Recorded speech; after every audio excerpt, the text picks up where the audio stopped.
I'm there for the community aspect of listening to them talk about how it was for them on the floor. I love hearing. I wish they would do more of that. I wish they would do more of that. I started when that was still a way of trading. You know, we're dinosaurs. That way of trading is gone. It'll never be like that again. And when I heard one of the gentlemen talk about how they had traded, and while they did well enough to come out in a profit, he said, I don't like it, and even though I was profitable, I don't feel I did well today. You know what that is? That's not beating yourself up. That's reality. And that's exactly what all of you need to do. You can't just say, well, I pushed a button, I want to hope and a prayer. It worked out in my favor, so therefore it's skill, baby. Look at me. Watch me shine. I have a great deal of respect for that. I have a great deal of respect for any trader that says, you know what, this worked out in my favor, but really it was just a state of me being fortunate enough to see it come out in my favor. It had nothing to do with skill, because if I was being honest with you, I wish I wouldn't have taken that very trade there. Are you equipped to critique yourself that way, where you're not beating yourself up? You're not undermining the mindset that you're going to need to tap into. You're not trying to belittle yourself.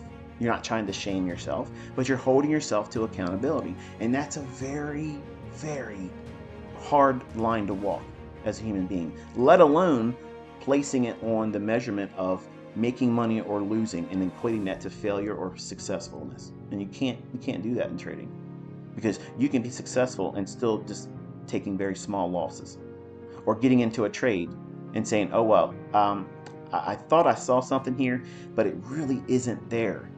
And if I hold on to it, really what I'm doing is I'm gambling, because I don't feel confident about that setup. And I'm not going to wrestle and arm wrestle myself and say, well, if I get out, I know it's going to run and I'm going to regret that. No. A professional mindset doesn't think like that. You know who thinks like that? A gambler. You know, this slot machine is cold. I've been putting money on it for 2-3 hours. It ain't paying out nothing. But I know as soon as I get up, Larry over there in the corner who's eating... Dial it back, ICT. Slow down. Slow down. Someone else is going to slide on in when you get up, and you know what they're going to do. They're going to put enough money in, the ratio will be met, and then the machine will pay out. And you'll say, I knew I was right if I just would have. Well, you can't do that in trading.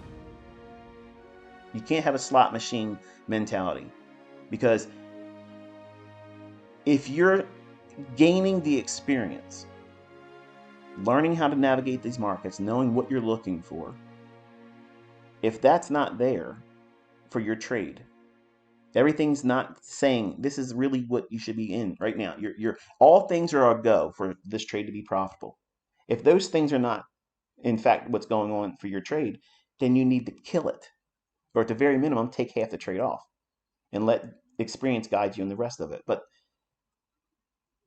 if you're honest with yourself right now, if we were in a conversation together, it was just the privacy of you and I talking, and I was saying, hey, have you ever had this experience where you knew you shouldn't have been in the trade, but yet you're still in it?